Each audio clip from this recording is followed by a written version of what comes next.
Hello there, it's Chris Thomas here. I'm standing on a little riverbank on the River Nar, which is a few miles from King's Lynn in Norfolk in the UK. I'm just about to have my very first fly fishing lesson with Tim Gaunt-Baker from Norfolk Fly Fishing. And he's going to take me through the, as I understand it, the fundamentals, the basics of fly fishing. So Tim, what are we going to be looking at here? Today is, Chris, we need to know how to hold the rod. We need to know the synergy between the rod and the line.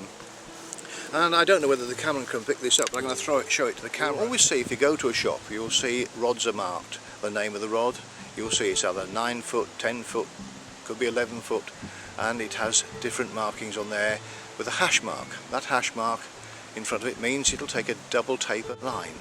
Now we need to talk about line tapers. With two major types we use.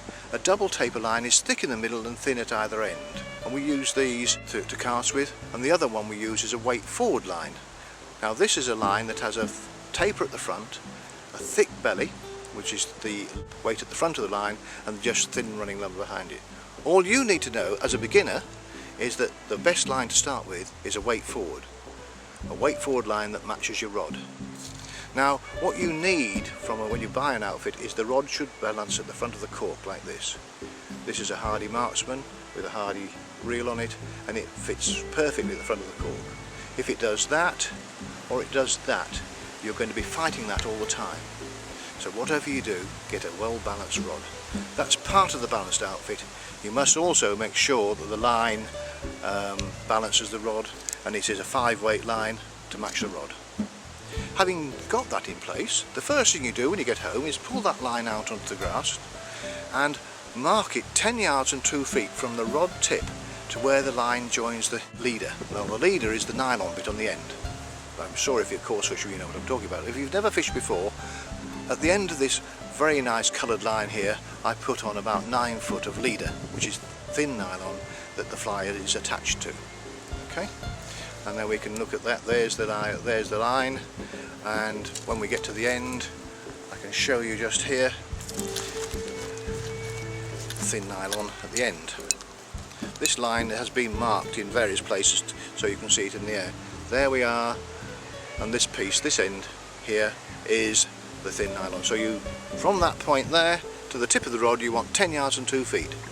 An indelible marker, nice black mark about 4 inches long, and that will help you in all your casting in the future.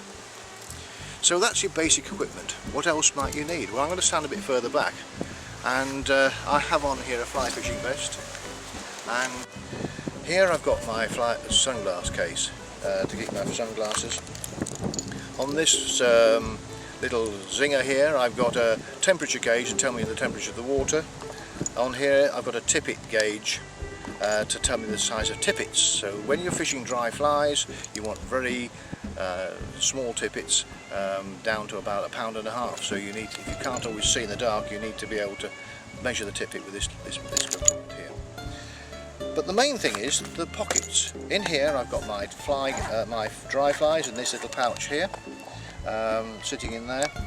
And the other side I've got my wet flies. Wet flies are the ones that sink in the water, and nymphs, they all sink in the water. And there we are, a little pallet of those there. So all we need to do now, in this box I have more flies, another box for you there. And coming up the side here, the most important thing of all, a pair of nippers. These nippers cut your nylon. So when you tie knots onto to tie the fly on, you don't leave any straggly ends. A lot of people use their teeth. And finally I have a torch, and this little tool here is that we don't always want to kill the fish we catch. We want to be able to release them. So this here is called a catch and release tool.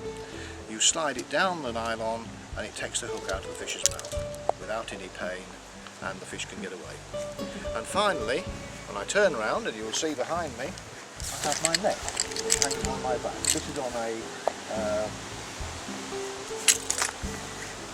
This is on a magnetic thing, so you can see the magnetic attachment there, so you can take it off, land the fish like that.